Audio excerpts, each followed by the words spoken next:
Welcome back to Hot Rod Guy Garage. And this is going to be another episode of updates from the NoName Nationals. I know it's over and done with, but we still have this tire fire behind me to deal with. We got that tire fire out there to deal with.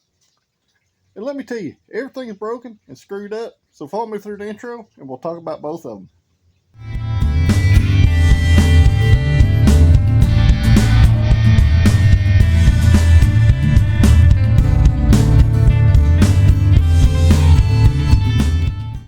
So guys, at this point, it's officially been a week since I've gotten back from NoName Nationals. Now the SVO did get us there and back. It did make one pass along the ways. But I had some issues with it randomly smoking. So I decided to address those, and we'll talk about them a little bit later. But I come back, I pulled the rocker arms off 70 Torino, sent those back to Summit Racing, started hunting needle bearings, got the intake off of it, and I seen a piece of, some material. So let me flip it around and I'll show you that. So as you can see, I got all the rockers off, push rods out of it. I got all the lifters out of it. Got it all just kind of covered up here. Well, when I pulled that intake off, I seen something that alarmed me. So I started looking for other problems, so that's why I got the link bar lifters and stuff out of it. Drained the oil out and it looked pretty okay. Had a little bit of a metallic look to it. So I decided to pull the oil pan. Well, what do we have here? It is pieces of copper. Got lots of copper in here. Never mind, them two bolts are out of the oil pump. I had to pull the oil pump off and set down the pan to get it out of the car. But the oil pan, as you can see, has some gray dust, and we got some coppery pieces in there too. So that's not good. So in hindsight, I started pulling rod caps. I pulled all 8 rod caps off of it. All the bearings look brand new in it. There's not but a few places that copper can come from, and those being bearings. Yeah, so all the rod bearings look fine, so that's great. I need to pull the motor out of it. I'm going to pull the main caps. Hopefully we don't have a spun mate bearing. As long as the crank's good, we're all right. I think worst case, maybe when this motor set as long as it did, maybe a cam bearing had, let's say, rusted to the camshaft somehow. Or the camshaft had, maybe some surface rust on it from sitting, as long as this motor did. Maybe it spun a cam bearing. I don't know. Everything looks fine looking up in the block. I don't see any indications looking up in it of any problems. So regardless, the Cleveland's going to have to come back out of the 70 Torino, which means I'm going to have to reevaluate this situation. I am not the biggest Cleveland engine fan, nor do I want to spend a big bunch of money on this motor. If it's something easy to fix when we get it out and torn down, I will probably fix it. If it's going to cost me multiple thousands of dollars to fix it, we're going to move on yet again to something else. So that's where we're at with the 70 Torino. Some really bad news. Something nobody ever wants to see inside of an oil pan. If it had been 1 or 2 flakes, I could have just chucked it up to maybe something random, but there is a ton of it in that oil pan, along with the needle bearings. Imagine that. Hopefully I get that and torn down, it's okay. So let's get on to the SVO. So it's rained here for a week straight because that hurricane that everybody's fighting with, and had a little damage here, but not too much from tree falling. But I'm out here in the rain trying to fix the only thing I got that I can really drive. So as you can see, we're missing something, and that something is the turbo. The random smoking that this thing was doing was coming from the turbocharger itself. So I come out here, like I said, it's raining, and as you see, my hands are dirty. Everything is soppy wet, and you probably can't see it on camera, but it is still currently raining, just not very bad. So problem 2, yeah. The only good thing about problem 2 is I had just about everything set here to fix it. I just didn't have time for NoName National to swap turbocharger, or I would have done it before I left. So let me flip it around. I'll show you what I took off, what we're putting on, and we'll go from there. So what we have here is a stock T3 turbocharger with an E6 manifold, which would not be factory for an 84 SVO. That would be more of an 86 Thunderbird Turbo Coupe or 87, 88 Thunderbird exhaust manifold. The turbocharger itself is probably original to the car, but I've got the turbo off. I pulled it off all in one piece so I can put this NoName manifold on here and this 64.5mm turbo. So the joys. I didn't want to put the aftermarket turbo on the car in the driveway in the rain, but I don't really have much choice. The shop's full up. My red Torino's stuck in the garage, so I can't pull it outside. Gotta have something to drive. Little white Swift is having some transmission problems itself, which means if I'm going to pull a transmission, I've got another transmission. I'm going to put a clutch in it and a set of axles. Unfortunately, the red Torino has sucked my funds away, and I don't have the money to fix it either. So I'm trying to kind of bide time until I can financially recover from the trip. So this is the point I'm at. So I need to get that turbo on the SVO. Unfortunately, I also got it broken off exhaust manifold bolt in the head. It was like that when I got the car. I knew it was missing a bolt, and I knew it had a bolt broke off in it. I've done torched it, penetrated, dulled it, vice gripped it, and I'm at the point of welding a nut on it. So, hopefully for a break in the rain, I can drag the welder here to the edge of the garage door, and hopefully the lead will reach where I need to weld. And hopefully I won't ground through the car onto the ground and, electrocute myself. Which, I don't know, might be funny for y'all. Well, we'll just have to see what happens. But this is pretty much going to be an update video for both cars. Mostly doing the mods to the SVO at this point. So, I know a lot of people don't like me talking a whole lot in videos, but this is one of those cases where I have to explain everything, and there's not a whole lot to show other than everything's a mess.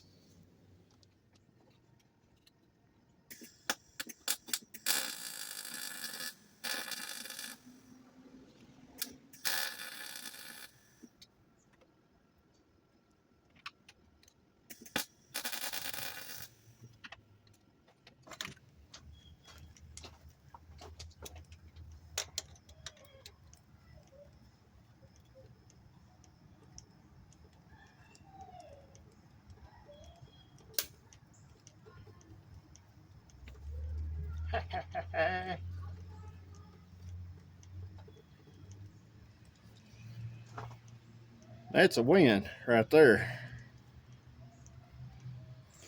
Generally, welding a nut onto a broke off stud is surefire. Problem is, I couldn't really see up in there, and I just sprayed and prayed, so to say. Just kind of stuck it in the hole and pulled the trigger and hoped it hit pay dirt. So I guess it did. So let me get this addressed and I'll be back. So, small win, but it's a win either way, and I'll take it. I need all the luck I can get with all my own stuff. Everything at the shop seems to be going fine, but my stuff, not so much. So, at this point, I'm going to clean the head surface with a little carbide scraper. And I'm not going to bore y'all with that, because I know this video is probably going to not be entertaining for some people, and some people it will be. But, it's part of it, guys. I've got to get this stuff fixed. And I'd literally had this stuff put back for their own videos, and sometimes you just got to do what you got to do at this point. So didn't really want to upgrade the turbo. I tried to find another stock one for now, just to get it back running and driving, but gotta use what we got. Well, I've been working along, and I've got the turbo on the manifold, and I'm pretty much ready to put the manifold and the turbo together back on the car. So let me flip it around. I'll show it to you. So I had to get some new bolts this morning. Those should work just fine. Got the turbo and the manifold bolted together with the new gasket. As you can see there, this is a 64.5mm Master Power Turbo. I actually took this thing straight out of the box. It was on my 2.3 rear-wheel drive Geo Metro for about 3 or 4 drag strip passes. I took it off, put it on a shelf, and at this point it's come in handy. This was a NoName manifold off at a little 2.3 Ranger I tuned. He changed his up and put a header on it, so I got his old manifold, welded the cracks up in it, pinned them, and done some extra porting on it. So we need to get this on that out there, and it's starting to get dark, and it's starting to rain some more. And I've had about enough of this rain. Trust me, this is not what I want to be doing or where I want to be doing it, but sometimes you just got to do what you have to do to get the things done that you got to get done.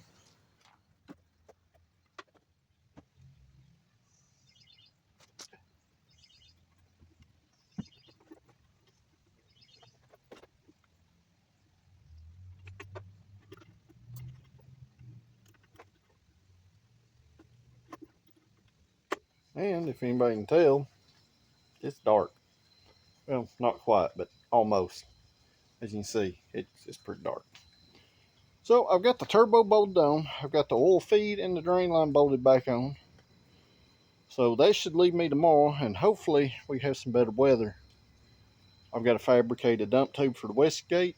I've got to fabricate a dump tube for the downpipe. I got to fabricate a downpipe. And I had no tube bung into it, which isn't a big deal.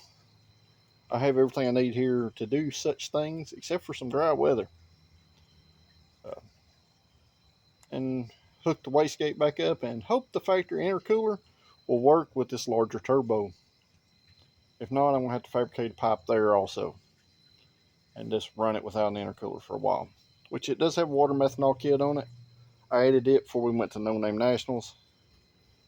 It was not active when we were there, so I've got some things I've added in the background,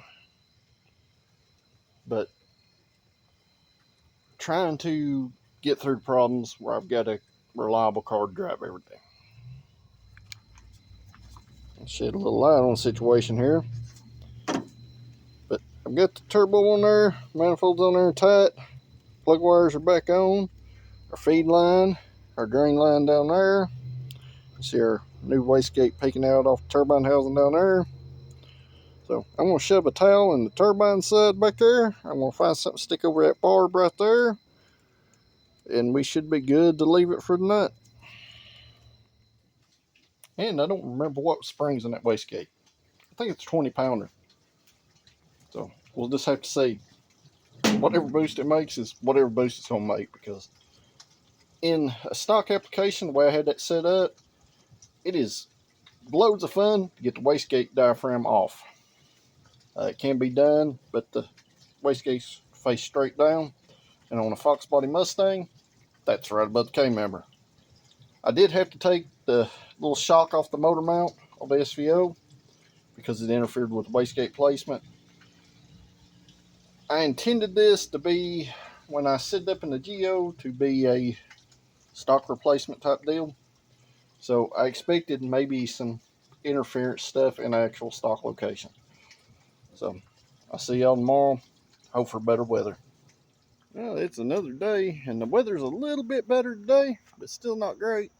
It's sprinkling rain on and off, but it's mostly dry. So I came out here this morning, started fabricating downpipe and the wastegate dump tube.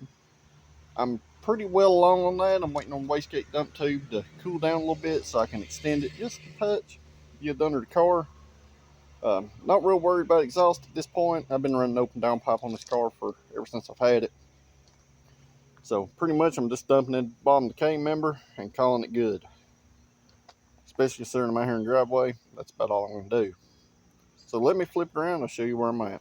So, use some old pipe I had laying around. I'm going to have to wrap that because it's pretty close to the firewall to keep a decent bend out of that turbo. That's kind of a issue with the stock location stuff, is trying to get the flow out.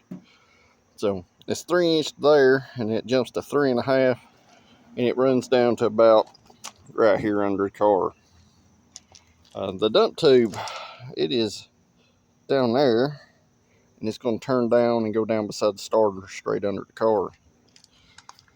After I get those straightened out, I still got to put my wideband O2 bung in the downpipe figure out exactly where I'm going to put that. It'll just be some vacuum hoses. Trying to figure out if I can make the intercooler work, or I'm going to have to make a tube here for now. And hooking up the boost controller and the vacuum line to the wastegate. So, been moving along at a pretty decent rate today. So I gotta get the driver situation figured out so I can, fix this. I still ain't figured out what I'm gonna do to fix it yet. Still kind of currently thinking about it. Wish I'd kept my 460 at this point. But it is either here nor there. So wish me luck. I'm gonna keep working on this pipe. Hopefully the weather holds out. I can get this pipe stuff wrapped up. The rest of it's just downhill, easy stuff, hopefully. Well, pop back in, you see the gravels are relatively dry and the car's relatively dry. So, got quite a bit done. I got that down pipe in there, got that dump tube in there, down there. Got my boost controller hooked up to the wastegate, got that port blocked off up there. Still got to block off that coolant hose right there. And we can mock the intercooler up, see if it'll clear. I got to do something about an air filter there. So, well, I figured out the intercooler. The hood may not shut, but it's bolted up in the place that it come out of. I didn't have a 2 to 2.5 inch reducer, so I ended up using a piece of 2.5 inch silicone and monkeying it down to 2 inch there. Found a hitch pin to stick in that heater hose outlet that was for the previous water cooling on the other turbo. Put turbo blanket off Fritro on it from our GT28. It fit this T3 base turbo just fine. Got it on there. Got that wrapped up. Got the water methanol kit hooked back up. The air charge temp sensor. So I think we're at the point we can start this thing up. Let it run a little while. Fill the coolant up. And hopefully all the smoking problems gone. And I know a lot of you probably done left by this point because you don't like videos that are all jumbled up. But this is normal life for me on the weekend usually. In between making the videos that I try to make for y'all. This one's just kind of here and there and everywhere because I'm trying to get something back running.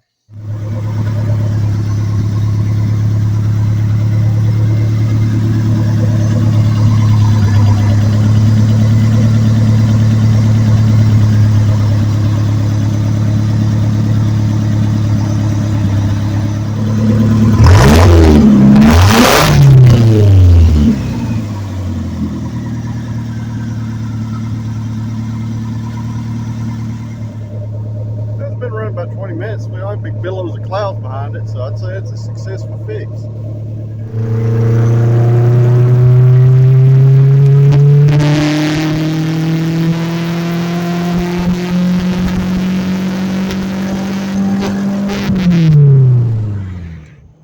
Well, tuning's going well. Making about 20 pounds boost. I got all my RPMs back.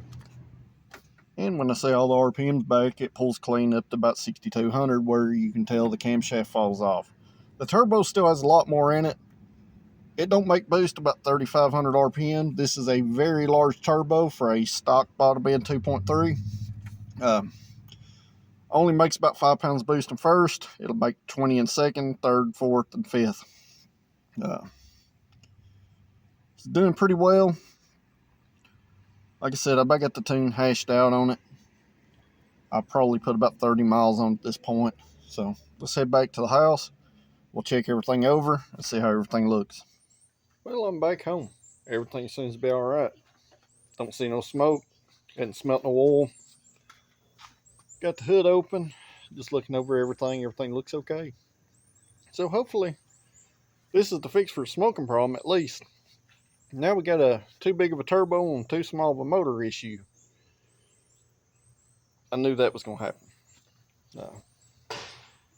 Like I said, this turbo is more suited to more of a max effort 2.3. Something with a ported head and a big intake and a big throttle body. And something with a two-step or launch control and a, you know, an anti-lag for in between shifts or a flat shift capability to keep boost up. To ever get the potential out of it, that stuff will have to be turned on and active in the ECM. Um, it tuned out pretty good though. We're using about 80% of the injectors. So roughly, I guess 300 horsepower, 320, maybe something like that when it's up in power. Um, the little small Chinese air filter I've got on it, this forced forward cold air intake that's been on the car perpetually forever, is also a restriction in front of the turbo and is probably not helping anything at all, especially in the lag department. Uh, if you don't know anything about turbos, they work off load. Uh, more load, the more boost you'll have, the sooner you'll have it. And the less restriction behind it and in front of it, the better off you are also. So we don't have no restriction on the exhaust side, but we sure do have some on the inlet side at this point. But considering this car's a driver, I'm not going to run without an air filter. I'll do some kind of nicer setup later and probably ditch the Thunderbird intercooler and probably put an air water setup on it. I've got a small air to water intercooler sitting to the side. That's a later thing and not a now thing. The big point was get where it didn't smoke, didn't use no oil, and I could drive it back every day. At least until I get the funds up to fix Swift. So that's pretty much where we're at. I'll flip around, I'll show you everything after I got back, and then we'll go from there. So, as I was saying, I had to adapt the inlet down to this cold air intake in this little Amazon / eBay cheap filter. Everything otherwise looks okay. You see where the heat's been in the manifold, burnt some of that paint off. The intercooler is rubbing the hood just a touch because it is up a little higher than it was. You see where it is braided the hood mat. And that being a Thunderbird intercooler anyway, it's blocked partially by the hood scoop opening anyway, so not ideal for this setup. That's where that water methanol kit comes into play. It's injected in right there. The pump is down there, fed off the stock washer tank. So, at least the smoking problem's fixed. I need to get some new motor mounts put on it soon. Those are pretty grody down there on both sides. I don't know if you can still get those or not, but it could definitely use a new set. I do have a custom intake, 5.0 throttle body and stuff, but the intake routes the intake forward. That's going to be right in the way of our alternator stuff right here. I'm not taking the power steering off this car because it does have a big wide front tire on it. So probably won't be able to use that on this. But I do believe it's fixed. That being said, guys, that's going to be the end of this video. So if you like this kind of content, make sure you hit that like button. Share this video with your friends. If you're not a subscriber, hit that subscribe button because it does help the channel to grow. If you are a subscriber, I greatly appreciate you guys. And until the next video, thanks for watching. I'll see you at the next one.